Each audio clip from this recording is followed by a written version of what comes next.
तो हरियाणा की लड़ाई जाति पर आई।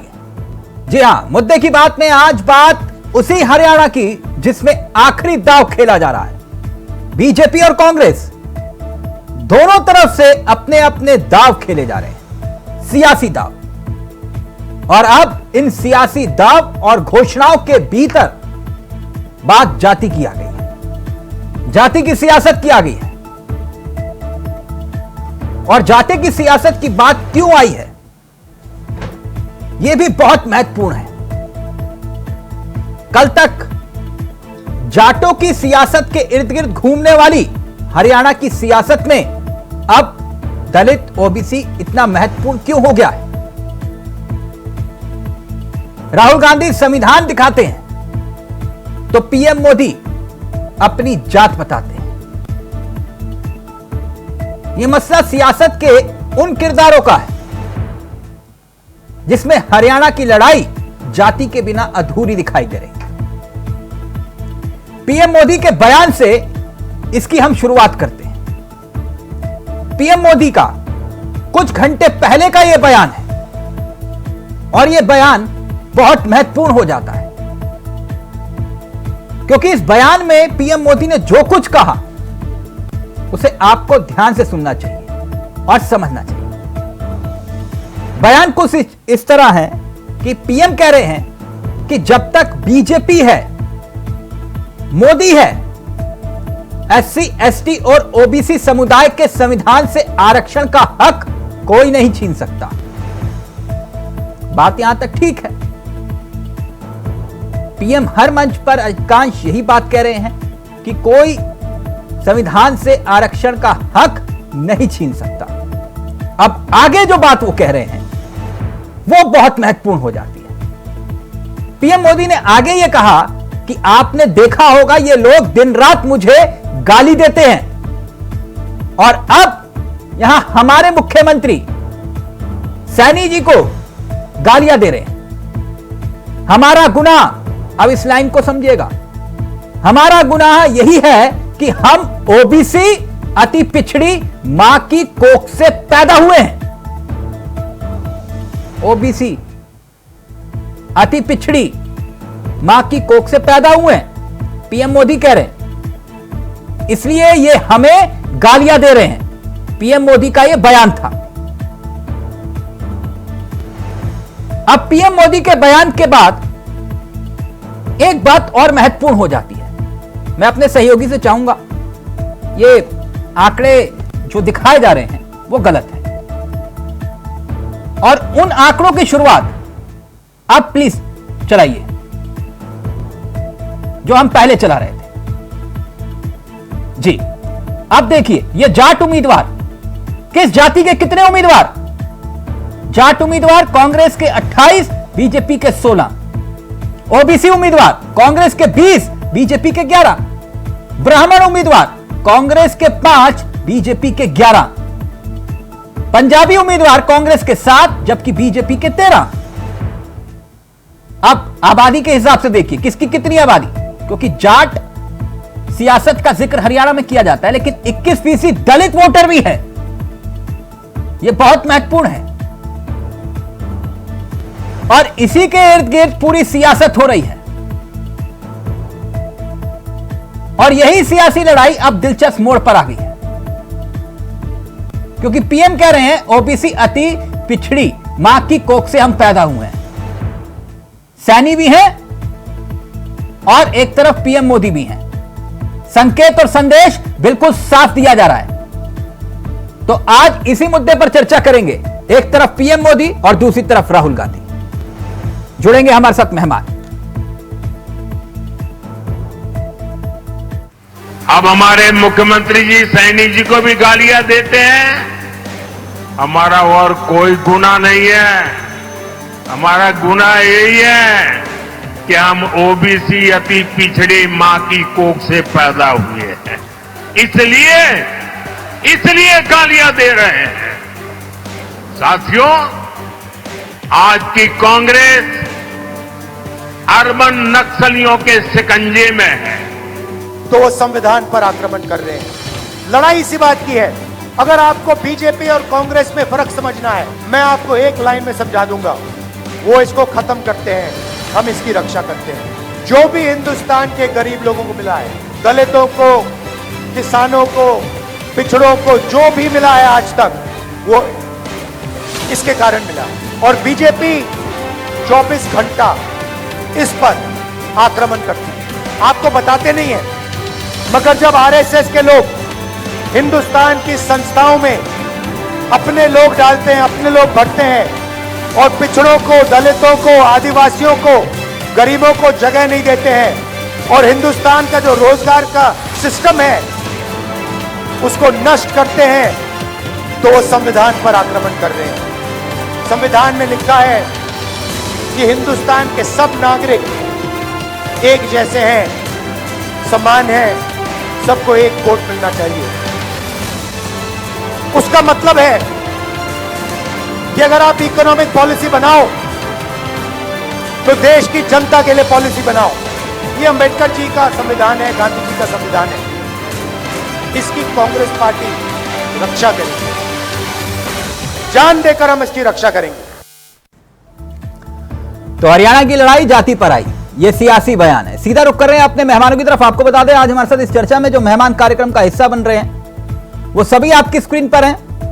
केसी जैन साहब बीजेपी के चेहरे हैं, संदीप त्रिपाठी जी कांग्रेस के चेहरे हैं, डॉक्टर राजीव त्यागी हमारे साथ आम आदमी पार्टी के चेहरे हैं और अनिल गर्ग साहब राजनीतिक विशेषज्ञ इस कार्यक्रम का हिस्सा। आप सभी का बहुत बहुत स्वागत है। सबसे पहले मैं जैन साहब इस चर्चा की शुरुआत आपके साथ करना चाहूंगा। तो हरियाणा की लड़ाई जाति पर आई।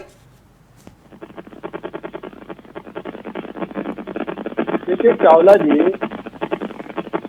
हरियाणा में पहली बात तो ये है कि जिस प्रकार से मुख्यमंत्री के चेहरे को लेकर के एक कसम तक की स्थिति विपक्ष के अंदर है और वहाँ पे बहुत सारे चेहरे और वो प्रबोध भी कर रहे हैं, कभी किसी जाति का, कभी किसी जाति का, कभी किसी जाति का। तो ये साहब आपके ऑडियो में कुछ दिक्कत आ रही है, अगर फोन प्लीज कान पे लगा पाए तो। हेलो, आवाज मिल रही हमारी आपको? जी आप बोलिए। जी जी। तो चावला जी देखिए, वहां पर जो जाति वाली बातें जो हो रही हैं उसको छेड़ कौन रहा है? जात को उभार करके सामने कौन लेकर के आ रहा है और किस लिए लेकर के आ रहे हैं? जो लोग हताश है, जिनके पास चेहरा नहीं है, जो अलग अलग समय पे अलग अलग चेहरा बता रहे हैं। जाति की बात नहीं कर रहे? नहीं, देखिए हम तो विकास की बात कर रहे हैं। हमने आप कह रहे हो विकास की बात कर रहे हैं, बात की जवानों के लिए। एक मिनट जैन साहब, हमने जवानों के लिए वन रैंक जैन साहब आप कह रहे हो हम विकास की बात कर रहे हैं और पीएम मोदी का मैं बयान एक बार फिर से आपको पढ़ के सुनाता हूं।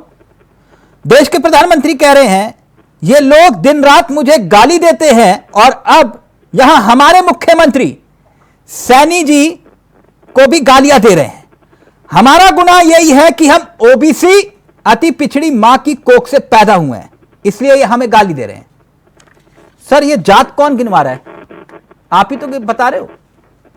और लोकसभा के चुनाव में आप कहते थे कि हम सिर्फ 4 जाति हैं, गरीब, किसान, मजदूर, महिला। आप 4 जाति और अब ओबीसी की बात कर रहे हो। हरियाणा में आपको ओबीसी याद आ रहे हैं। देखिए चावला जी, ओबीसी कोई जाति नहीं है, ओबीसी वर्ग है। उसमें हजारों जातियां हैं। जाति की राजनीति तो विपक्ष के लोग कर रहे हैं। नहीं तो फिर सारे वर्गों के विकास की बात कर रहे हैं। देश के प्रधानमंत्री ने कहा ना, लोकसभा के चुनाव में ही कहा, जब कुछ रोज आप कह रहे हो कि देश में सिर्फ 4 जाति हैं, किसान, महिला, युवा और गरीब, और अब आप कह रहे हो कि ओबीसी की कोख से में पैदा हुआ या पिछड़ों की जाति।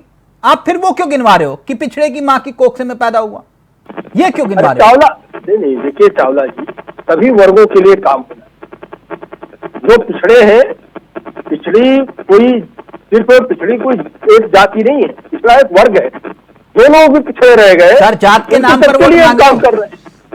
हम सबके लिए काम कर रहे हैं सर, जात के नाम पर ही तो वोट मांगना हुआ। ये जो पिछड़े रह गए उनके लिए काम करना क्या गलत है? सर, या तो वो 4 जाति तब कही थी वो थी, या फिर आज जिसका जिक्र ओबीसी की आप कर रहे हो। नहीं, बिल्कुल भारतीय जनता पार्टी 4 जातियों को ही मानती है, महिला, पिछड़ा, गरीब।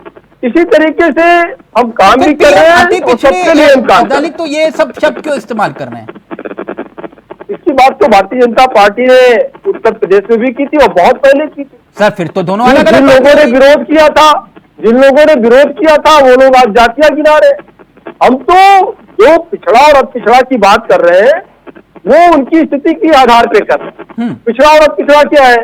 जो सामाजिक रूप से पिछड़े रह गए, आर्थिक रूप से पिछड़े रह गए, हम उनकी बात कर रहे हैं। ये जातियों की बात कर रहे हैं, तो जात की बात हम कहां कर रहे हैं? नहीं तो फिर आप तो कह रहे हैं एक मिनट 16 जाट उम्मीदवार, 3 राजपूत उतारे, 2 बनिया समाज के उतारे आपने नहीं। और जहां तक दलित वोटरों की आप बात कर रहे हो, तो दलित वोटरों की अगर मैं बात करूं तो 2019 में 10 की 10 सीटें आपने जीती थी सर। जी ठीक, आंकड़ा मैं अगर इधर उधर होगा तो आप करेक्ट कर दीजिएगा, मुझे कोई दिक्कत नहीं। बिल्कुल। 2019 में जब आपने 10 की 10 सीटें जीती थी, तब आपका वोट शेयर, दलितों की बात कर रहा हूं, तो 51% के आसपास था। 4 महीने के तुरंत बाद विधानसभा का चुनाव हुआ, 39% आपको वोट मिला, यानी कि आपका वोट प्रतिशत घट गया। मैं दलित वोट बैंक की बात कर रहा हूं। और फिर 24 में चुनाव हुआ लोकसभा का, तो फिर यह आंकड़ा घटा और पहुंच गया महज 24% के आसपास। सर ये तो अलार्मिंग सिचुएशन है। बिल्कुल चावला ये तो जी, दलित आपसे छटकता जा रहा है, ये आंकड़ा तो ये बता रहा है। बिल्कुल चावला जी, आपने जो आंकड़ा पेश किया, आप ये स्पष्ट करना चाहते हैं कि अगर जाति की राजनीति आप नहीं करेंगे तो पिछड़े रह जाएंगे, आप पिछड़ जाएंगे। लेकिन उसके बाद में भी भारतीय जनता पार्टी सबका साथ सबका विकास का मॉडल लेकर सर मैं जाट वोटर का आंकड़ा भी दे सकता हूं आपको, और हरियाणा में ऐसा नहीं है कि अगर आप कह रहे हो कि दलित आपके साथ खड़ा है और जाट भी आपके साथ खड़ा है, तो दलित वोट प्रतिशत मैंने आपको बताया कि 24% पर आकर टिक गया। लेकिन जाट वोटरों की अगर मैं बात करूं तो 2019 में 52% के आसपास आपको जाट वोटर मिले थे और 24 में घटकर 27% रह गए। बोलिए सर, यह भी आंकड़ा गलत है? देखिए चावला जी, आंकड़ा कुछ भी है और हमारी सीटें घटे या बढ़े, हमारा जो फार्मूला है बिल्कुल साफ है भारतीय जनता पार्टी का। सबका साथ सबका विकास का मॉडल लेकर के हम आगे बढ़ रहे हैं। सर आप वहां जाट के मारे आप कह रहे हो कि भाई सीटें बढ़े या घटे, तो फिर सरकार कैसे बनाओगे आप? नहीं, देखिए हम सबको साथ में लेकर के चल रहे हैं ना। और जनता अगर हमारे फार्मूले को मानती है, अगर हमारा फार्मूला सही है देश के विकास के लिए, प्रदेश के विकास के लिए, समाज के लिए, अगर ये सही है तो जनता इसको सर अगर विकास हो रहा होता आज नहीं तो स्वीकार करेगी जनता। केसी जान साहब, तो फिर अगर आप कह रहे हो जात की पॉलिटिक्स नहीं करते आप, तो फिर अगर वाकई में हरियाणा में विकास हो रहा था तो 9 साल के बाद खट्टर साहब को हटा क्यों दिया कुर्सी से? देखिए आपने सिर्फ खट्टर साहब को ही नहीं, आपने देखा कि चुनाव जीतने के बाद में भी हमने हटाया। आपने मध्य प्रदेश में देखा, हमने वहां के मुख्यमंत्री को हटा के दूसरा मुख्यमंत्री बैठाया और सारी की सारी विकास किया उनके चेहरे पर। सर कल तक तो ठीक है कि उनको कुर्सी से हटाना तो ठीक था, अब तो पोस्टर से भी हटा दिया सर, उनको मंच में भी नहीं दिखाई दे रहे, मंच से भी हटा दिया उनको। चावला जी आप ये देखिए, मध्य प्रदेश में हम सारी की सारी सीटें लोकसभा में जीत कर आए, जबकि हमने वहां मुख्यमंत्री बदला और जीतने के बाद मुख्यमंत्री बदला। मध्य प्रदेश में हमारी सरकार बनी पूर्ण बहुमत की, उसके बाद में भी हमने मुख्यमंत्री का चेहरा बदला। यहाँ पे कोई हमेशा के लिए स्थापित नहीं है भारतीय जनता पार्टी में। अच्छा, कोई भी कार्यकर्ता आप ये कह रहे हो अगर किंतु परंतु वाली स्थिति आती है तो सैनी साहब भी हट सकते हैं? देखिए चावला जी, यहाँ पे कोई भी कार्यकर्ता मुख्यमंत्री बन सकता है, प्रदेश अध्यक्ष बन सकता है, राष्ट्रीय अध्यक्ष बन सकता है। ठीक, यहाँ पे परंपरा नहीं है, यहाँ कोई परिवारवाद नहीं। ओके परिवारवाद से दूर है भारतीय जनता पार्टी। त्रिपाठी जी, नहीं सर वो परिवारवाद तो हरियाणा के चुनाव में भी दिखाई दिया, अभी मैं उस पर नहीं आना चाहूंगा। त्रिपाठी जी,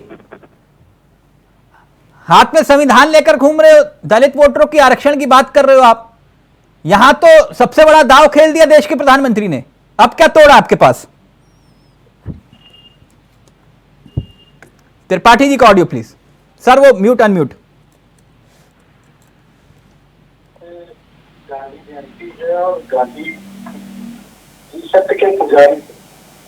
त्रिपाठी जी ऑडियो में कुछ दिक्कत आ रही है सर।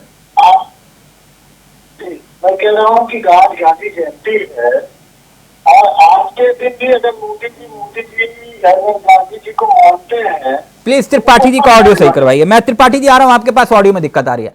डॉक्टर राजीव त्यागी जी, क्या दिखाई दे रहा है हरियाणा के चुनाव में? राहुल गांधी का एक बयान और वायरल हो रहा है, कह रहे हैं कि फाइट सिर्फ दो पार्टी के बीच में, कांग्रेस और बीजेपी, किसी और को वोट देकर अपना नुकसान मत करिए। देखिए चावला जी, ये जो जात पात की जो राजनीति है ये बहुत ज्यादा हो चुकी है और जनता इसको समझ चुकी है, और समझने के बाद ही दिल्ली और पंजाब में जनता ने वोटिंग की थी और जनता इनको बहुत मौके दे चुकी है, कभी बीजेपी कभी कांग्रेस, फिर बीजेपी फिर कांग्रेस, और दोनों एक ही थाली के चट्टे बट्टे हैं, कोई ज्यादा फर्क इनमें है नहीं। एक थाली के चट्टे बट्टे कहते हैं सर? इस बार जो है वो जनता जो वोट देना चाहती है वो काम पर वोट देगी, हमारे दिल्ली के काम पर, हमारे जो पंजाब में जो हमने काम किए उस पर वोट देगी जनता। सर आप जात नहीं बताते? हरियाणा का जो चुनाव है, देखिए त्यागी जी, देखिए आप कह रहे हो ये दोनों एक थाली के चट्टे बट्टे हैं, लेकिन आप जात नहीं बताते हो। हमने भी तो सुना था किसी को दिल्ली में कहते हुए कि मैं बनिया का बेटा हूं। देखिए जो सत्य है वो अलग बात है, लेकिन आप कहो तो ठीक है, अगर देश के प्रधानमंत्री कह रहे हैं कि हम ओबीसी अति पिछड़ी मां की कोख से पैदा हुए हैं, तो फिर वो क्या गलत बोल रहे हैं? हमने कभी भी, मैं सिर्फ एक प्रधानमंत्री जी के बयान की बात नहीं कर रहा हूँ, मैं ओवरऑल जो इनकी जो राजनीति जो घूमती है, चाहे वो बीजेपी की हो, चाहे कांग्रेस की हो, चाहे बाकी दलों की हो, वो हमेशा जाति पाति के ऊपर घूमती है, काम के ऊपर कभी ये लोग राजनीति नहीं करते, कभी बिजली की बात नहीं करते, कभी पानी की बात नहीं करते, कभी महिला सुरक्षा की बात नहीं करते, कभी सीसीटीवी कैमरे की बात नहीं करते, कभी बसों में मार्शल की बात नहीं करते, कभी क्राइम के ऊपर बात नहीं करते। अभी देखिए दिल्ली में क्राइम कांग्रेस और बीजेपी दोनों एक थाली के चट्टे बट्टे हैं। कांग्रेसी कैसे बीजेपी के, मतलब मैं समझ नहीं पा रहा हूं, आप थोड़ा समझाइए। आप ये देखिए कि दोनों का जो एजेंडा है, जो सोच है, जो मानसिकता है, वो जात पाति को लेकर है, दलित, जाट, ब्राह्मण, बनिया, इस तरीके की सोच को लेकर है। तो ये जातिवादी सियासत करती है कांग्रेस, लेकिन काम को लेकर इनमें से कोई बात नहीं करता है। त्रिपाठी जी, ओके, लेकिन राहुल गांधी का आपने जवाब नहीं दिया। वो कह रहे थे कि लड़ाई सिर्फ बीजेपी और कांग्रेस के बीच है और जो बाकी है वो कटुए टाइप के हैं। देखिए बेसिकली क्या है, ये उनकी अपनी अपनी सोच और मानसिकता है, लेकिन सच्चाई स्वीकारनी पड़ेगी। सच्चाई ये है कि आम आदमी पार्टी दिल्ली में भी फाइट में थी, पंजाब में भी फाइट में थी और जीती भी, एमसीडी में भी फाइट में थी और जीती भी, और इसके बाद हम लोग गुजरात में तो आपने जितवाया भी ना, प्रत्याशित रिजल्ट आएंगे। गुजरात में तो आपने जितवाया भी ना बीजेपी को। देखिए हम लोग सिर्फ अपना काम कर रहे हैं, हम लोग बीजेपी या किसी और दल के लिए हमारी कोई ऐसी सोच नहीं है। ओके त्रिपाठी जी, ऑडियो आगे त्रिपाठी जी मेरा? जी आगे जी बिल्कुल परफेक्ट आ गया। मैं गर्ग साहब के पास आऊं। त्यागी जी कह रहे हैं कि एक थाली के चट्टे बट्टे हो आप लोग, जातिवादी सियासत करते हो, इससे ज्यादा कुछ नहीं आता आप लोगों को। विकास की बात करो, त्यागी जी समझा रहे हैं। नहीं, विकास अभी जो बात कर रहे थे बसों पर बाउंसर और उसकी बात कर रहे थे, कितने सीसीटीवी लगे हैं, तो जरूर पूछ लेना चाहिए था आपको कि दिल्ली में आपने तो कहा था हर जगह सीसीटीवी लग जाएंगे, कितने लगा दिए हैं। ये बातें करना आसान है। बहरहाल आप तो एक इंग्लिश में लगातार सरकार बनना ये बताता है कि इनरेलीवेंट है, आप वहां पर इनरेलीवेंट हो। हरियाणा में कोई आपका मतलब नहीं है, आपने 2019 में भी चुनाव लड़ा था और जो है सर गठबंधन के लिए आप बेताब हो रहे थे, मतलब राहुल गांधी बेताब हो रहे थे। आप कह रहे हो कि उनका कोई अस्तित्व नहीं है, उनकी कोई हैसियत नहीं है। नहीं, मैंने पूरी बात नहीं की। हमने कहा हरियाणा में इनरेलीवेंट है, इसलिए उसके तो फिर राहुल गांधी क्यों चाह रहे थे कि गठबंधन हो, और आज आप कह रहे हो कि किसी और को वोट मत देना, बीजेपी और कांग्रेस किसी को? राहुल गांधी नहीं, हम सभी चाह रहे थे कि इंडिया गठबंधन बना है, हम मिलकर चुनाव लड़े, लेकिन उनकी अपेक्षाएं, लगता है कि उनकी अपेक्षाएं और आकांक्षाएं मैच नहीं कर रही थी, उनके जो भी परिस्थितियां थी उन परिस्थितियों से, इस वजह से गठबंधन नहीं हो पाया। लेकिन एक बात मैं कहूंगा, मोदी जी के विषय पर हम लोग चर्चा कर रहे हैं, वो कौन सी माँ की कोख से पैदा हुए हैं, पिता की कोख, आप तक पिताजी का नाम नहीं लेते। पूरे देश के लोगों को, शायद कि कुछ लोगों को पता हो कि उनके पिताजी का नाम क्या था, व्यवसाय क्या था, क्या करते थे, तो कभी नहीं चर्चा करते। अभी अब अगर आप जाएंगे गुजरात के लोग, यहाँ के वो रहने वाले हैं, तो इस बात की सच्चाई निकल कर आती है कि उनके पिताजी क्या थे। बहरहाल मोदी जी तो मोदी जी हैं, वो तो बिना तालाब वाले जो आप है, जाति बिना की सियासत नहीं करते हो, बिल्कुल नहीं करते हैं, बिल्कुल नहीं बिना करते हो। पानी बिल्कुल तो नहीं फिर ये जातिगत जनगणना की जो बात कर रहे हैं वो कौन है? करते। तो जातिगत जनगणना की इसलिए बात कर रहे हैं, जाति अगर राजनीति करते तो जातिगत आप हर जनगणना की चौराहे बात नहीं पर करते। हर किसी की जात पूछ रहे हो, तब आप कहते हो कि हम जातियों की सियासत नहीं कर रहे। सियासत करते हैं। सर हम बता रहे हैं, बिल्कुल जब हम सबकी जाति की बात कर रहे हैं तो जातिगत राजनीति कैसे हुई सर? सर वो वही तो त्यागी जी कह रहे हैं, वो कह रहे हैं कि भाई ये जातियों की बात करते हैं, हम विकास की बात कर रहे हैं, हमारा दिल्ली मॉडल है, और आप उन पे गुस्सा हो रहे हो। नहीं, हम किसी को गुस्सा नहीं हो रहे, हम सिर्फ इतना कह रहे हैं कि हम वहां पर एक मैनिफेस्टो लेकर आए हैं। भारतीय जनता पार्टी के अगर शीर्ष नेता मोदी जी ये कहते हैं कि वो पिछड़ी अति पिछड़ी ओबीसी से आए हैं, तो झूठ बोलते हैं। वो बनुआ ओबीसी हैं, वो बने हुए ओबीसी हैं। खुद मुख्यमंत्री जब बनते हैं तो अपनी जाति को शामिल कराते हैं, और उसके बाद आप कहेंगे कि हम ओबीसी हैं। एक से पैदा हुए सामान्य से इतनी नफरत थी सर, कि आप कन्वर्ट होके ओबीसी बन गए। अभी तक हरियाणा में त्यागी जी कुछ कहना चाह रहे हैं, त्यागी जी बोलिए, क्या कह रहे हैं आप? अभी तक हरियाणा में क्या काम हुए, अभी तक जो काम नहीं हो पाए वो क्यों नहीं हो पाए, क्या इस बारे में जो सरकारें वहां पे हैं वो अपना जवाब देंगी, या सिर्फ जाति पाति की बातें करते रहेंगे? नहीं, त्रिपाठी जी वो ये वो वाली पार्टी के भी हैं, ना जात पर ना बात पर, इंदिरा जी की बात पर मोहर लगेगी हाथ पर, इंदिरा जी का नारा था, लेकिन आज कह रहे हैं कि जाति बताओ। नहीं सर, आज यही कह रहे हैं, यही कहना त्यागी जी, आप यही कहना चाह रहे हैं ना? बिल्कुल बिल्कुल। हाँ। रिक्वेस्ट है अगर तिलक जी मैं अपनी बात रख लूँ, प्लीज जल्दी से फिर फिर आप साहब। दर्शक चलाइएगा तो दूसरे राउंड में हो जाएगा। मैं सिर्फ इतना कहना चाहता हूँ कि जिस तरीके से राहुल गांधी जी ने जिन जातिगत जनगणना की बात वो कर रहे हैं, उसका तर्क और आधार ये है कि भारतीय जनता पार्टी की सरकार जनगणना नहीं करा पाती। जातिगत जनगणना हम इसलिए कह रहे हैं, हम सारी जातियों की, हम जाति की राजनीति वहां होती है जब हम किसी एक वर्ग की बात करें, एक जात की बात करें। हम किसी एक जात की बात ही नहीं कर रहे हैं ना, हम तो सारी जातियों की बात कर रहे हैं।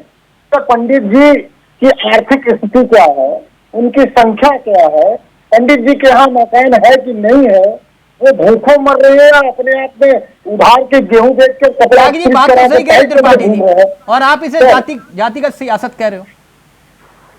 जी सर, देखिए मेरा अपना कहना यह है कि हम काम के बेसिस पे राजनीति करें, और जनता काम के बेसिस पर ही हमें वोट दे। जैसे दिल्ली में वोट दे रही है, जैसे पंजाब में वोट दिया, जैसे उन्होंने एमसीडी में वोट दिया है। नहीं, वोट तो आपने कांग्रेस के ही खाया ना, ऐसे ही वोट देने जा रही है। त्यागी जी, ये भी तो हकीकत है ना, वोट तो आपने कांग्रेस के खाए, माफ करिए, मतलब कांग्रेस के ही पैरों तले जमीन खींची।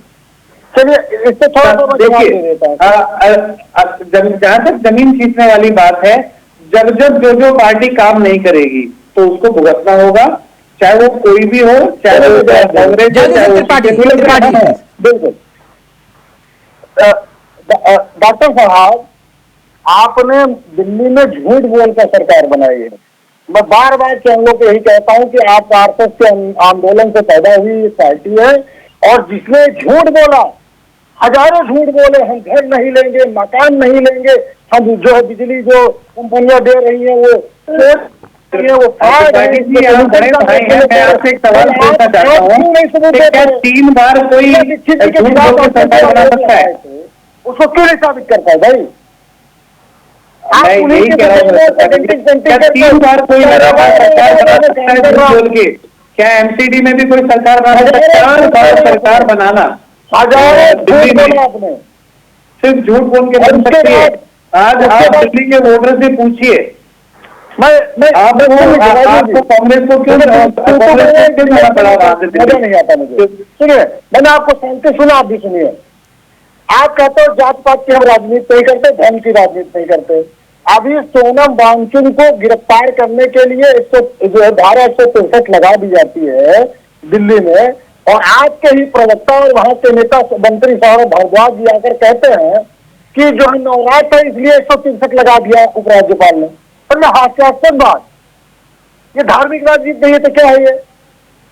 मतलब एक व्यक्ति पर्यावरणविद अपनी मांग लेकर एक नेता आता है लद्दाख से 500 किलोमीटर पैदल चल के, उसकी बात ना हो, उसकी चर्चा ना हो, आप भारतीय जनता पार्टी का साथ देते हैं वहां पे? क्यों भाई? आपको सवाल उठाना चाहिए कि उसकी उनकी गिरफ्तारी क्यों हुई, आपने क्यों 163 लगा दिया। सर वो आपके एजेंडे पे काम थोड़ा करेंगे त्रिपाठी जी, और आप कह रहे हो कि हम धर्म की जात। सर वो आपके एजेंडे पर थोड़ा काम करेंगे। एक मिनट गर्ग साहब, ये जातिगत सियासत में जो दाव पीएम मोदी ने खेला है, कांग्रेसी कह रहे हैं दम नहीं है, लेकिन असर तो दिखाई देता है कि नहीं गर्ग साहब? देखिए साहब, जब भारतीय संविधान है ना, उसमें जातियों का स्थान है, उसमें धर्म का स्थान है, तो आप ये कहें कि राजनीति में धर्म और जाति का स्थान नहीं होगा तो यह असंभव सी बात है। जब तक भारत के संविधान में है तब तक तो होगा ही, इसलिए इसको नकारा नहीं जा सकता। पहली बात तो ये। दूसरी बात, मैंने अपने तीनों साथियों को ठीक से सुना।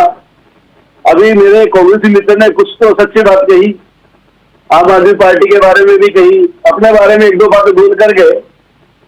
एक तो अच्छी बात कही कि आम आदमी पार्टी जब आंदोलन कर रही थी भ्रष्टाचार के खिलाफ रामलीला मैदान में, उससे पहले जंतर मंतर पर, तो उसमें जो स्पोर्ट है उसमें कोई शक नहीं, उसमें आरएसएस से जुड़े हुए कुछ लोग भी उस आंदोलन का हिस्सा थे।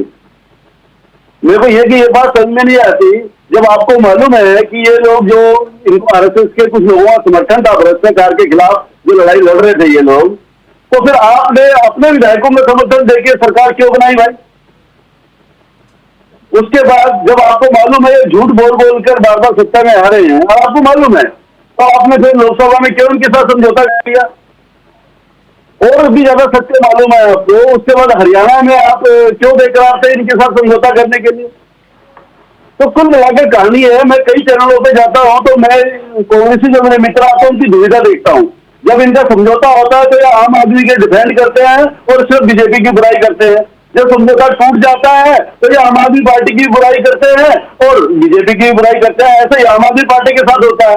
नहीं गर्ग साहब, त्रिपाठी जी का अलग मसला है। त्रिपाठी जी वो व्यक्ति है, मैं खुलकर एक बार फिर से बता देता हूं, जब केजरीवाल जी जेल से बाहर नहीं आए थे, इन्होंने कहा था कि बीजेपी और आम आदमी पार्टी की डील हो गई है, केजरीवाल बाहर आने वाले हैं, बीजेपी की बी टीम है आम आदमी पार्टी। उन्होंने इसी मंच पे कहा था, जब केजरीवाल बाहर नहीं आए थे तो बोले थे कि डील हो गई है इनकी, कुछ इस टाइप का बोला था त्रिपाठी जी ने। मैं त्रिपाठी जी की बात नहीं कर रहा हूं, मैं कांग्रेस पार्टी की बात कर रहा हूं। कि कांग्रेस पार्टी को जब सत्य से मालूम है तो बार बार आम आदमी पार्टी के पास जाते क्यों है और इनके प्रवक्ताओं की दुविधा बढ़ा देते हैं दोनों पार्टियों की। ये कभी कभी दोस्ती करते हुए बात करते हैं और कभी आपस में लड़ाई करते हैं, जैसे अभी लग रहा। अभी ये त्रिपाठी जी कह रहे दिल्ली में, ना ये क्लियर करिए, आप दिल्ली में सहयोगी होते तो कहते हो हम साथ साथ हैं, और हरियाणा में आते हो तो आप कहते हो कि भैया हम आपके हैं कौन? नहीं चावला जी, आज अगर समझौता होता हरियाणा में तो हरियाणा में यही भाषा बोलते कि हम दोनों साथ साथ हैं। एक बात जो आपने कही वो सत्य है, वो कांग्रेस को शायद समझ में बहुत लेट आई है या पता नहीं आई कि नहीं आई, कि आम आदमी पार्टी ने अगर 1 वोट दिया, 1 लाख वोट दिया, 10 लाख वोट लिया, सारा का सारा वो वोट है जो कांग्रेस का वोट बैंक होता था। ये कांग्रेस को समझने में क्या गलती करी है मुझे मालूम नहीं, लेकिन ये बात तो सत्य है, चाहे वो पंजाब हो चाहे वो दिल्ली। यानी आप ये कह रहे हो चाहे वो 10 वोट का नुकसान हो लेकिन होगा कांग्रेस कोई? यस। अब जो समझौता करने की बात कर रहे थे राहुल गांधी जी और पूरी कांग्रेस, उनको लग रहा था कि हम हरियाणा में बिल्कुल सत्ता के मुहाने पे खड़े हैं, अगर आम आदमी पार्टी अलग से चुनाव लड़ेगी तो ऐसा ना हमारा कोई खेलना बिगाड़ दे, इसलिए ये कॉन्फिडेंस एमपी में दिखाई दे रहा था गर्ग साहब। ये कॉन्फिडेंस तो जो ओवर कॉन्फिडेंस वाला मामला था वो तो दिखाई दे रहा था आपका वहां पर भी, एमपी में भी। एमपी की बात अलग है, उनको भी मालूम था। ये एक्चुअली मैं आपको जो बता रहा हूँ ना, आप कांग्रेस को ये तो पक्का मालूम है कि हम सत्ता के मुहाने पर खड़े हैं, लेकिन वो चाहती को खेलना हो जाए इसलिए थोड़ा आम आदमी को 2-4 सीटें दे देते हैं, लेकिन इनकी सीटों की डिमांड इतनी बढ़ गई कि समझौता नहीं हो पाया। इसलिए आम आदमी पार्टी ने कहा देखला चलो। नहीं, फिर अगर यही बात जो त्रिपाठी जी ने थ्योरी दी गर्ग साहब, फिर दोनों अलग अलग बातें हो जाती ना। आम आदमी पार्टी फिर कांग्रेस के साथ क्यों जाती, जबकि त्रिपाठी जी कह रहे कि ये भैया बीजेपी की बी टीम है और डील हुई है तभी केजरीवाल बाहर आए हैं, इस टाइप की बातें हो रही है। देखिए डील हुई है नहीं हुई है ये तो अपने त्रिपाठी जी बेहतर बता दें। नहीं मुझे नहीं पता, ये पता नहीं हर बार यही बात बोलते हैं। दूसरी बात कहता हूँ, अगर ये बीजेपी की बी टीम है तो कांग्रेस बार बार इसे समझौता क्यों करती है, क्यों लालियत रहती है इनके साथ समझौता करने के लिए? त्रिपाठी बी टीम है तो आपको तो खिलाफत में जाना चाहिए ना भाई। तो आप क्यों जवाब दीजिए गर्ग साहब की बात का। 2-3 बातें मैं कहना चाहता हूँ। त्रिपाठी जी पहले कह रहे कुछ कहिए। बिल्कुल शांति से सुनिएगा। आपने 3 सवाल उठाए। आपने कहा संविधान में जातियों का जिक्र है इसलिए जातियों पर राजनीति होगी।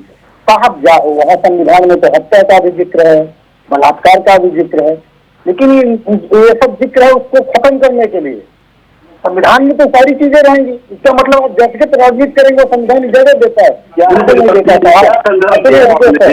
गर्ग जी रिक्वेस्ट है, मैंने आपको बहुत शांति से सुना। दूसरा सवाल आपने कहा कि अगर आम आदमी पार्टी को आप ये कहते हो कि आप जो है ऐसा आरएसएस के आंदोलन से निकल कर आए हो तो आप उनके साथ क्यों गए? मैं बताता हूं सर। आम आदमी पार्टी ने कहा हम चोर हैं, हम भ्रष्टाचारी हैं। हमने कहा, हमने जनता के बीच में इनको एक्सपोज किया कि अगर हम चोर हैं तो हमारे साथ कैसे आ रहे हैं। हमने एलिगेशन नहीं लगाया था आम आदमी पार्टी पे, उन्होंने हम पर लगाया था। आपने एक्सपोज कर दिया आम आदमी पार्टी को। सुन लीजिए सर, मनीष सिसोदिया जब जेल में गए थे ना तो कांग्रेस ने इसका श्रेय खूब लिया था कि हमने इसको घोटाले का भंडाफोड़ किया है और हमारी वजह से मनीष सिसोदिया जेल गए हैं और उन्होंने सही कार्रवाई की है। और उसके बाद सुनिए, उसके 2 महीने बाद ही आपने मनीष सिसोदिया की गिरफ्तारी का विरोध भी किया। तो ये दोनों बातें साथ चल रही है, बहुत चलने पर देख चुका हूँ। मैं बिल्कुल बताता हूँ सर, यही पॉइंट है। हमने एक बात आई, एक मसला आया, एक नीति आई, हमने उस नीति का विरोध किया। इस नीति में खामियां हैं, उस नीति में खामियां निकल कर आई। ईडी और सीबीआई ने कार्रवाई की, भाई आप 50 सीट क्यों नहीं दाखिल कर पाए, क्यों सबूत नहीं दे पाए? और अगर सबूत नहीं दे पाए तो कार्रवाई का विरोध सर, मैं आपकी निवेदन समझता हूँ, बड़ा मुश्किल होता है। मुश्किल नहीं है, बड़ा मुश्किल होता है, सुनने मुश्किल हो रहा है इसलिए कि आपके अनुकूल बातें नहीं हो रही हैं। आपको जवाब मिल रहा है जो रिलेवेंट है, जो आपके नहीं है गिरफ्तार किए, ये क्या रिलेवेंट है? इसका कोई रिलेवेंट है कि आपने कभी ईडी की कार्रवाई का समर्थन किया फिर उसके विरोध में खड़े हो गए? क्या रिलेवेंट है? और एक ही कहते हैं, एक ही व्यक्ति है। सुनिएगा क्योंकि हाईकमान ने कह दिया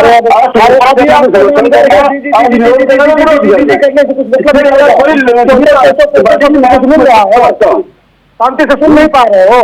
आपके अपनी बेइज्जती और इज्जत गिराना अच्छा लगता है, मतलब उस तरीके की टिप्पणी करूँ तब अच्छा लगेगा क्या आपको? मैंने आपको व्यक्तिगत नहीं, क्या तरीका ये व्यक्तिगत नहीं, आप इस तरह से नहीं। राजनीतिक विश्लेषक है तो इतनी इनमें इतने धैर्य नहीं है कि सुन नहीं, राजनीतिक विश्लेषक आप अभी बीजेपी प्रवक्ता घोषित कर देंगे। नहीं प्लीज व्यक्तिगत नहीं, सुन नहीं पा रहे हैं त्रिपाठी जी, प्लीज व्यक्तिगत नहीं। मतलब कितने चंदा पा जाते हैं भाई ये राजनीतिक विश्लेषक लोग, जिनमें सुनने की क्षमता खत्म हो जाती है। सर उन्होंने सवाल किया, आप करो चंदा पा लिया। आपने सवाल पूछा, जवाब तो लीजिए ना। सब नहीं आती आप लोगों को और फिर कह रहे जवाब नहीं देते हैं। दुविधा है, क्या दुविधा है भाई? त्रिपाठी बोलिए, आप गर्ग साहब ने सवाल उठाया उसका उत्तर दीजिए, क्यों व्यक्तिगत हो रहे हैं? दे रहा हूं सर, ये सुनना नहीं चाहते, ये सवाल ये उत्तर जाने नहीं देना चाहते क्योंकि इनकी प्रासंगिकता खत्म हो जाएगी। सुनिए आप, हम सर 1000 बार कहते हैं, कांग्रेस बार बार कहती है संदीप दीक्षित जी ने जितने भी वहां पर आईटीआई के माध्यम से खुलासे किए, भाजपा ने नहीं किया, कांग्रेस के एक पूर्व सांसद ने किया, शीला दीक्षित पूर्व मुख्यमंत्री के लड़के ने किया। त्रिपाठी जी, कह रहा हूं हम दुविधा में हैं। मैं इस बहस को यहां खत्म कर रहा हूं। 1 मिनट आगे बढ़ूंगा, 1 मिनट जैन साहब के पास। ये बताओ कि वो जो आबकारी घोटाला, शराब घोटाला हुआ था कि नहीं हुआ था? देखिए बिल्कुल घोटाला हुआ था, हमें नहीं कहे बिल्कुल घोटाला। तो यानी केजरीवाल घोटालेबाज है आपके मुताबिक? नहीं सर, हमने ये नहीं कहा कि केजरीवाल ने घोटाला किया। फिर किसने किया? हमने, यही तो बात है ना, ये जांच एजेंसी पढ़ना चाहिए कि आप एक साउथ इंडियन तो मतलब किसी और ने घोटाला कर दिया था, सरकार किसी और की थी। सुनिए सर त्रिपाठी जी, वही बात तो गर्ग साहब कह रहे हैं कि आपकी दुविधा है और आप उस पर आपत्ति जता रहे हो। नहीं, आप मुझे ये बताओ, हरियाणा में वोट कटुआ आपने कहा, किसको कहा बताइए? कौन है वोट कटुआ? जेजेपी है, बसपा है, बहुत सारी पार्टी है, बहुत सारी पार्टी, छोटी छोटी पार्टी। आम आदमी पार्टी है उस लिस्ट में? गठबंधन वहां पर बनी है। आम आदमी पार्टी है लिस्ट में? बिल्कुल है। वोट कटुआ है? बिल्कुल है। किसके वोट काटेगी वो? भारतीय जनता पार्टी की, कांग्रेस के, दोनों की वोट काटेगी। सबको पता है कि क्या वोट कटुआ है जी? देखिए, जो मुद्दे हैं ना, हम लोग उस मुद्दों पे नहीं जा रहे हैं चीजों को। हम लोग कह रहे हैं किसके वोट काटेंगे। हम आम आदमी पार्टी की, आप एक बात बताइए, दिल्ली में हमारा एक अलग वोट कैडर है, पंजाब में हमारा एक अलग वोट कैडर है। क्यों है? क्योंकि वो मुद्दों पे और काम की राजनीति है। सुनिए, इसकी वोट काट देंगे, उसकी वोट काट देंगे, जात पे दे देंगे, जात पे दे देंगे वोट, हिंदू पे वोट दे देंगे, मुस्लिम पे वोट दे देंगे। यहाँ मेरा जो है, हमारी जो पार्टी है, यही डिफरेंस है आम आदमी पार्टी में और बाकी पार्टियों में, कि हम इन मुद्दों पे ना करके सिर्फ काम के मुद्दों पे, वर्ग पे राजनीति। आपको कोई आपत्ति तो नहीं कि आपको कांग्रेसी वोट कटुआ बोल रहे हैं? हमें जो है वो अरविंद जी खुला कहते हैं कि अगर मैंने काम किया है। नहीं, ठीक है आपकी बात, क्या की मैंने कहा आपको कोई आपत्ति तो नहीं, कांग्रेस आपको वोट कटुआ मानती है? ये देखिए, ये उनकी अपनी जो है व्यक्तिगत सोच है। ठीक, व्यक्तिगत सोच है, ओके, ये उनकी व्यक्तिगत। एक सवाल सुन लीजिए सर, आप बार बार हरियाणा के मुद्दे की बात कर रहे हो त्यागी जी, आप कह रहे हो आपको बहुत मुद्दा पता है, ज्यादा कुछ नहीं, मैं सिर्फ एक छोटा सा सवाल पूछ रहा हूँ आपसे।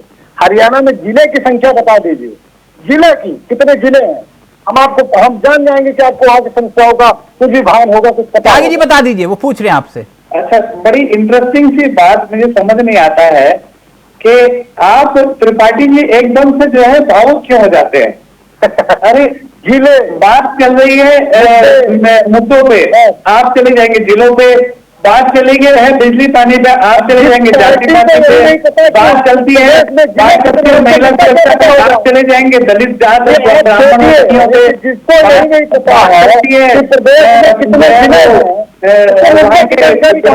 सड़क पे और बाकी मुद्दों पे, और आप चले जाएंगे अलग मुद्दों पे।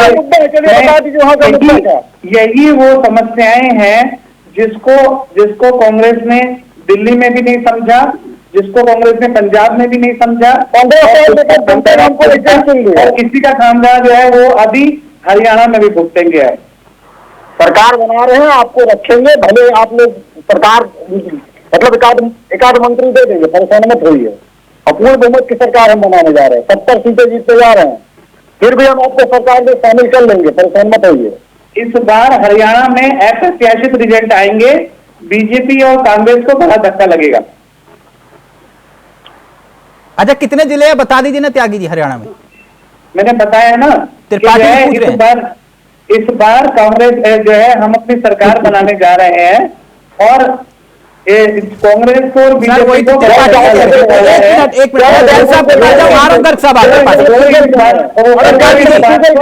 त्रिपाठी है और स्वीकार भी कर रहे हैं, लेकिन वो उसको खुले दिल से स्वीकार नहीं करना चाहते, वो सिर्फ अपनी चीजों को सिर्फ अपने मन। जैन साहब सर, जैन साहब बता देंगे, ऐसी बात नहीं है, आप अगर गूगल कर लिया उन्होंने। चावला जी सही बता पाए। चावला जी देखिए विषय क्या है, नहीं 22 जिले हैं, 22 जैन साहब। नहीं, मैं उस पर नहीं जा रहा हूँ। अच्छा, तो मैं उसको सर्च कर रहा नहीं, मैंने कहा उसमें कितने जिले हैं, क्या उसमें उलझ गए? मैं बता रहा हूँ। हाँ। देखिए, 22 है, उससे ज्यादा चुनाव हो रहा है, ये कितनी सीटें उसमें से जीते कि कांग्रेस ये नहीं बता पा रही है, और कांग्रेस अपना मुख्यमंत्री का चेहरा कौन होगा ये नहीं तय कर पा रहे कि मुख्यमंत्री का चेहरा कौन होगा। अभी तक कांग्रेस ये नहीं तय कर पाई मुख्यमंत्री का चेहरा इनका कौन होगा। और एक चीज है, अभी गर्ग साहब ने जो बात कही कि अपनी सुविधा के अनुसार ये कभी आम आदमी पार्टी को घोटालेबाज बता देते हैं, और कभी आम आदमी पार्टी के पक्ष में खड़े हो जाते हैं। जैन साहब, ये तो हकीकत है ना, अगर केजरीवाल बाहर आए और हरियाणा में अकेले चुनाव लड़ रहे हैं, इसमें फायदा तो आप ही का है ना।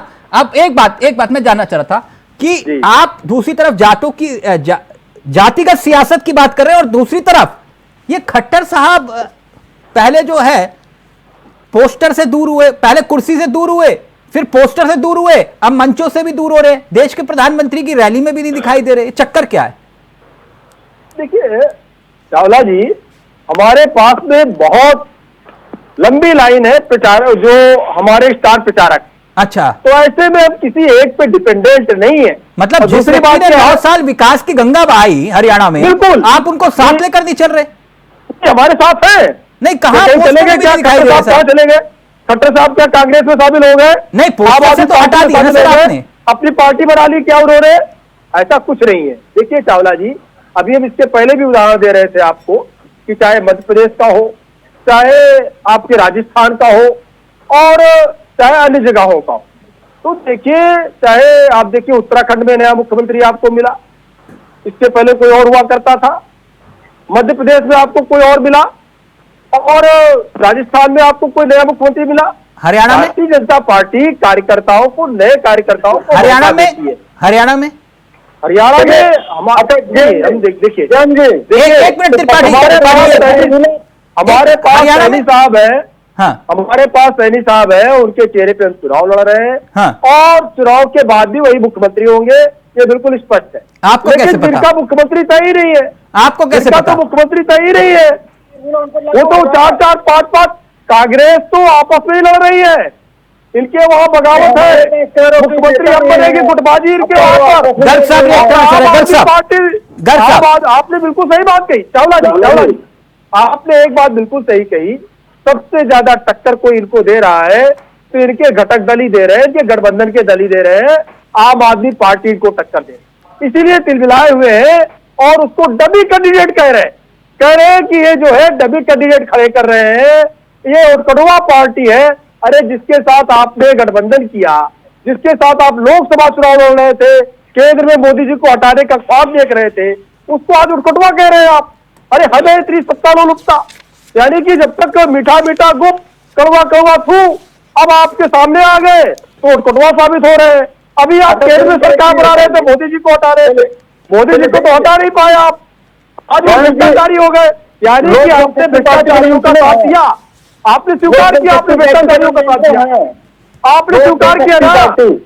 अरे संदीप जी, आपने स्वीकार किया, आप भ्रष्टाचारियों के साथ में थे। एक मिनट गर्ग साहब अपनी बात रखेंगे, फिर आ रहा हूँ जैन साहब आप ही के पास। गर्ग साहब बोलिए, क्या कहना चाह रहे हैं? भ्रष्टाचारी थी, आपको पता मेरी बात पिछली बार देखिए, कोई मेरी बात से सहमत हो या असहमत हो ये तो हो सकता है, लेकिन कोई शालीनता छोड़ता तो अच्छी बात नहीं है। मुझे लगता है थोड़ी शालीनता लिस्ट में रहनी चाहिए। नहीं, मैंने उसमें आपत्ति जताई, त्रिपाठी जी ने जो कहा, आप बात वो कोई बात नहीं। दूसरी बात, मैं बात कर रहे थे आप जातियों की, हाँ। मैंने आपसे कहा था कि संविधान में जातियां मौजूद हैं, तो ये बोला रहा होता हत्या बलात्कार भी है, कहाँ का संदर्भ ले रहे, एक बात। दूसरी बात, अब जो मेरे साथी कह रहे हैं त्यागी जी और सॉरी त्रिपाठी जी, कि हम तो सबकी जात बात कर रहे हैं, ये जिसकी जितनी हिस्सेदारी की बात करते करते ये बात जब कहते हैं कि ओबीसी कितने आईएएस बने हैं, कितने सेक्रेटरी बने हैं, कितने। सर आपका फोन डिस्कनेक्ट हो गया, मैं दोबारा कनेक्ट करवाऊं। आपका फोन डिस्कनेक्ट हो गया सर। त्रिपाठी जी प्लीज जल्दी से बात रखिए, फिर जैन साहब आपके पास आ रहा हूं। गर्ग जी ने कहा कि कौन जो है कितनी % में है, ये राहुल जी पूछ रहे हैं, तो सर वो पूरा कैलकुलेशन बताते हैं कि इतनी आबादी ओबीसी की है, इतनी एससी की है, इतनी गरीब सवर्ण की भी है, और हम चाहते हैं कि देश के पास एक आंकड़ा आए और उसी के आधार पर नीतियों का निर्धारण होता है। नहीं त्रिपाठी जी, मैं आपकी बात से सहमत हूं। एक मिनट, जब सब कुछ पता है तो जात भी सामने आई, ये बात होनी चाहिए, लेकिन ठीक है, मुझे एक बात बताओ, ये बाकी राज्यों में तो रोक नहीं है, आप सर्वे तो करवा सकते हो, जैसे कर्नाटक में आपके पास, उसको जारी करिए, है ना। झारखंड में आप करवा सकते हो, सत्ता में हो, नहीं करवाया आपने, तो ये राज्यों में करवाइए ना, दिक्कत क्या है, कोई नहीं रोकेगा आपको, करवा लो। नहीं देखिए सर्वे एक अलग बात होती है, सर्वे हम बिल्कुल संसद कराए हैं। अच्छा, मतलब सर्वे से कोई लाभ नहीं होता? सर हम आंकड़े भी जारी करेंगे, लेकिन हर एक कर्नाटक वाला कर दो ना, हो गया ना सर, प्रक्रिया में है, बिल्कुल होगा। नहीं, कब होगा, करके देखिए एक बार। बहुत जल्द कब सर? ये वो वाली बात नहीं जब 2011 में आपने किया तो फिर जारी नहीं किया। मैं कह रहा हूं कर्नाटक वाला करके देखो एक बार, करंट पता चल जाएगा। 2011 में हमने स्टार्टिंग की, फिर मैं कह रहा हूं किसी चीज में प्रोसेस में टाइम लगता है सर, इस प्रोसेस में टाइम नहीं लगेगा, एक बार कर्नाटक वाला हो रखा है, बस आपको जारी करना है, करके देखो। हो रखा है, बहुत सारे उसमें हम एक ही संसद नहीं करा रहे हैं, हमारा यहाँ आर्थिक सर्वे भी हो रहा है। हाँ। हमने जो जातियों का सर जो आंकड़ा है उसको सब कुछ हो रखा है, उसमें बस जारी करना है आपको। सब नहीं हुआ है, अच्छा वो जारी नहीं करोगे? उस दिन नहीं सर। अच्छा हिमाचल में ही करवा लो खाली, इकट्ठा पर आंकड़े जारी करेंगे। अच्छा इकट्ठा करोगे, ओके। गर्ग साहब का फोन डिस्कनेक्ट हो गया था सर, ये खेल मत खेलो त्रिपाठी जी। मेरा कहना है आप चौराहे पर खड़े होकर कहते हो जातिगत जनगणना करवाएंगे, जो आंकड़े पड़े उसको जारी नहीं करते हो। चावला जी, मैं थोड़ा सा अपडेट करना चाहता हूँ अपने त्रिपाठी जी को। जो जनगणना उनकी लास्ट जो सब आंकड़े सार्वजनिक हुए थे वो 1931 में हुई थी, 1941 में भी जनगणना हुई थी, जातीय जनगणना, लेकिन उसके आंकड़े आज तक नहीं आए और उसके बाद जातीय जनगणना कभी हुई ही नहीं। कांग्रेस सरकार इतना लंबा शासन तक रही, अगर जातीय जनगणना इतनी जरूरी थी तो उस समय भी हो जाती। मैं जातीय जनगणना के किसी भी रूप में पक्ष में नहीं हूँ, चाहे बीजेपी भी पक्ष में होगी, कांग्रेस भी पक्ष में होगी, अन्य पार्टियां भी पक्ष में होगी, लेकिन मेरा ये मानना है ये देश में सभी जातियां, सभी धर्म के लोग एक जैसे होने चाहिए। दो ही जातियां होती है देश में, गरीब या अमीर। आप गरीबों के लिए काम करिए, अमीर तो अपने लिए है नहीं है, आप काम करिए ना। लेकिन मजबूरी देखिए कि हर राजनीतिक पार्टियों की, कोई भी आदमी इसके विरोध में नहीं जा रहा। हर आदमी कहता है हाँ हम जातीय जनगणना करने के लिए तैयार हैं, कोई भी विरोध में नहीं है। इस मामले में सारी पार्टियां एक ही प्लेटफॉर्म पे खड़ी है साहब। अब मैं वापस मुद्दे पे आते हैं तो चुनाव की बात कर रहे हैं। देखिए इसमें कोई शक नहीं, 10 साल से भारतीय जनता पार्टी का सत्ता में है और वो जो सत्ता है वो एंटी जाट कॉम्बिनेशन के साथ हुई है, यानी पंजाबी समुदाय का जो सीएम मिला है या नॉन जाट जो सीएम मिला है वो बीजेपी ने दिया। उससे पहले आप लिस्ट उठा के देख लीजिए, जितने भी सीएम है सब जाट समुदाय का है, इक्का दुक्का बयासीदास गुप्ता है वगैरह को छोड़ करके, वो भी एक तरह से थोड़े पीढ़ के लिए बने थे। तो मेरा क्या कहना है, एंटी इनकम्बेंसी फैक्टर तो होगा ही। अब एक तरफ तो जाट समुदाय है, एससी समुदाय होगा और दूसरी तरफ होगा आपका ओबीसी या जिसे कहते हैं हम नॉन जाट। अब ये खेल इस बात पे चल रहा है कि कांग्रेस की तरफ कौन आ रहा है और बीजेपी को किस। मैं आपकी बात समझ गया। त्रिपाठी दरअसल गर्ग साहब कह रहे हैं कि आंकड़े तो जारी नहीं कर सकते हो या सर्वे नहीं करवा सकते हो, लेकिन आप कम से कम ये तो कर सकते हो कि अगर आप हिमायती हो तो किसी पिछड़े को मुख्यमंत्री बना के देख लो हरियाणा में। हुड्डा साहब को छोड़ के किसी और को बना के देख लो, गर्ग साहब ये समझा रहे हैं। बोलिए त्रिपाठी जी। हाँ देखिए सर, पिछड़े की जहां तक बनाने की बात है, बहुत सारे हमारे पिछड़े मुख्यमंत्री बनाया है, दलित बनाया है, बहुत सारे मंत्री बनाया है। नहीं मंत्री नहीं, मुख्यमंत्री। सुनिए सर, वहां से अब सुनिए ना, हम सरकार पहली बात तो ये मान रहे हैं अंदर से कि हम सरकार बना रहे हैं। जैन साहब ने भी कहा इनके मुख्यमंत्री का चेहरा कौन है, तो मतलब ये मान लिया सर आप ना डबल गेम खेल रहे हो। मैं आपको उदाहरण दे देता हूं त्रिपाठी जी, एक मिनट। आपने कहा कि ये सियासत के नजरिए से यादवों की पॉलिटिक्स नहीं करते। उदाहरण के तौर पर एक राज्य का जहां पे यादवों का कोई ज्यादा वोट बैंक नहीं है, उस राज्य का मुख्यमंत्री एक यादव बना दिया इन्होंने। बनाया ना, बीजेपी ने बनाया ना सर। मैं जवाब दे दूं जी प्लीज। उसी वक्त सुभाष यादव मुख्यमंत्री रहे, कांग्रेस ने बनाया, आपको जानकारी होगी। मैं अभी मौजूदा वक्त की बात कर रहा हूं। मौजूदा क्या है सर? अरे हमारी सरकार मौजूदा वक्त, तो फिर आप बोलिए ना हरियाणा में कोई दलित चेहरा होगा, बोल सकते हैं आप। कोई भी हो सकता है। हाँ हम ये कह रहे सर, वहां पर नहीं होंगे, विधायक तय करेंगे। मैं क्यों ये कह रहा हूँ, ओके हमारे पास वहाँ पर कई उम्मीदवार है। आप सिर्फ जैन साहब जी है, कुमार सैलजा जी है, वहाँ पर जो है हुड्डा जी है और भी कई नेता है। ठीक त्रिपाठी जी, ठीक। एक मिनट जैन साहब का ऑडियो रहेगा, जैन साहब का। सिर्फ जैन साहब। जी चावला जी। हरियाणा की लड़ाई में वो एक तस्वीर बड़ी वायरल हो रही है, लड़की हूं लड़ सकती हूं। याद होगा आपको, प्रियंका गांधी के साथ विनेश फोगाट। क्या लगता है विनेश फोगाट जीतेंगी?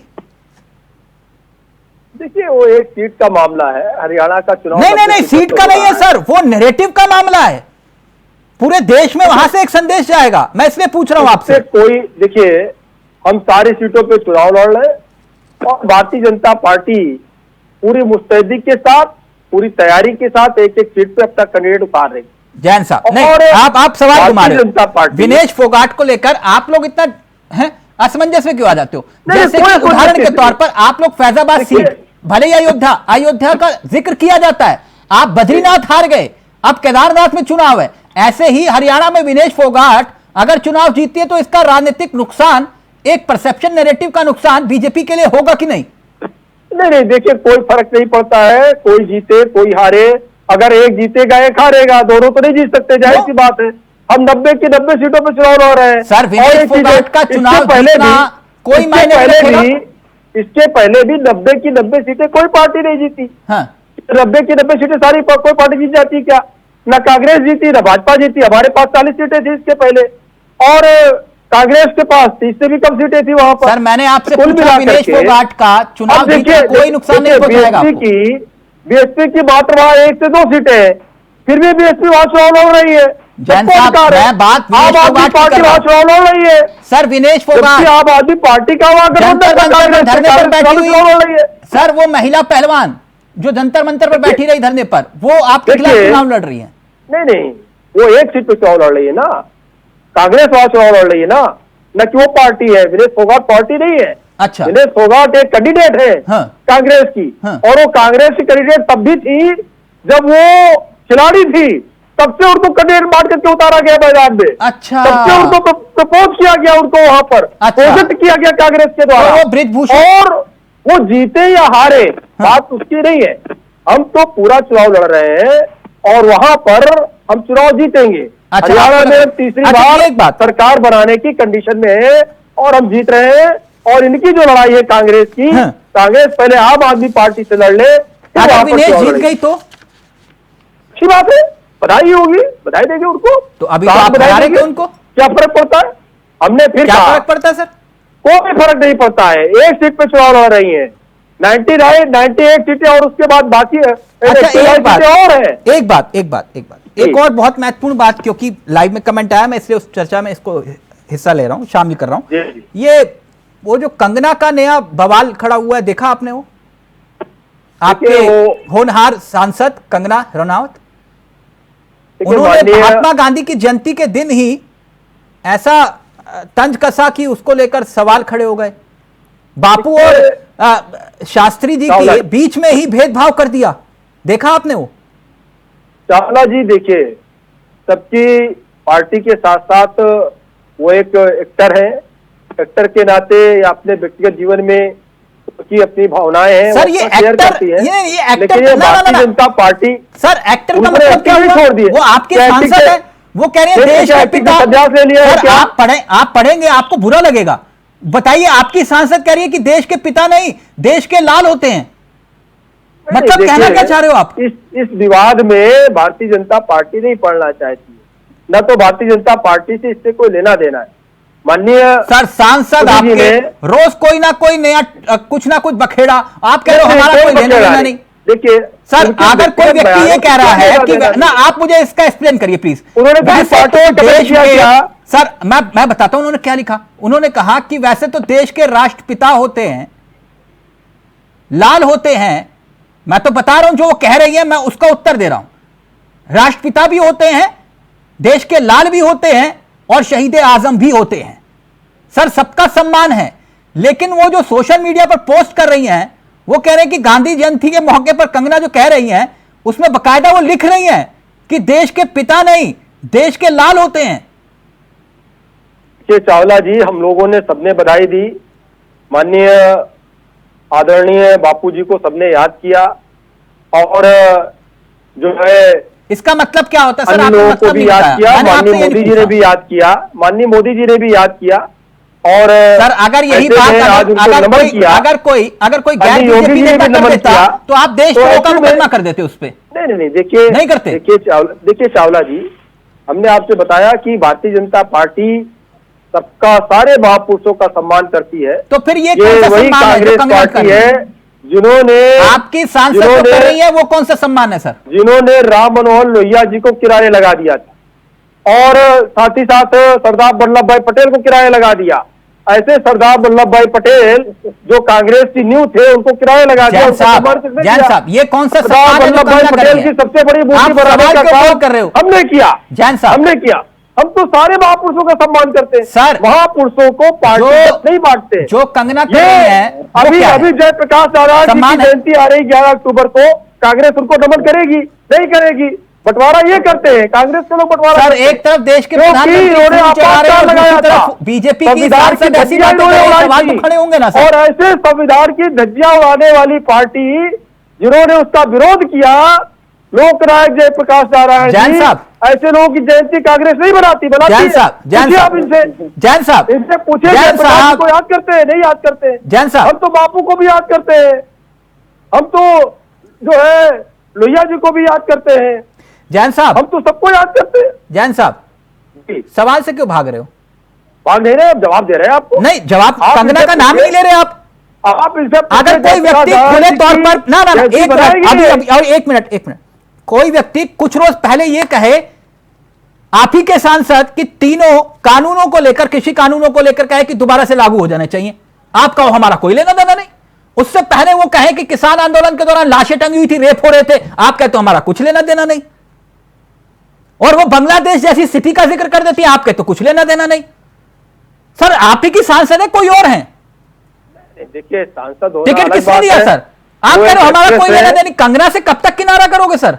वो एक एक्ट्रेस है सर, और धन्य फिर तो- एक्टर अपने हिसाब से एक्टर सवाल जवाब देता है। अगर उनसे कोई सवाल किया सर जाएगा ऐसे तो एक्टर जवाब को फिर देगी। सांसद लेकिन पार्टीगत अगर कोई पार्टी के द्वारा बयान जारी किया गया हो, पार्टी के प्रवक्ता ने कोई बयान जारी किया हो, ठीक। पार्टी के मुखिया ने ठीक, कोई बयान यानी जारी आप किया इस हो, बयान- आप इस- उसकी आलोचना करेंगे, हम भी उसकी आलोचना इस बयान का समर्थन करते हैं आप?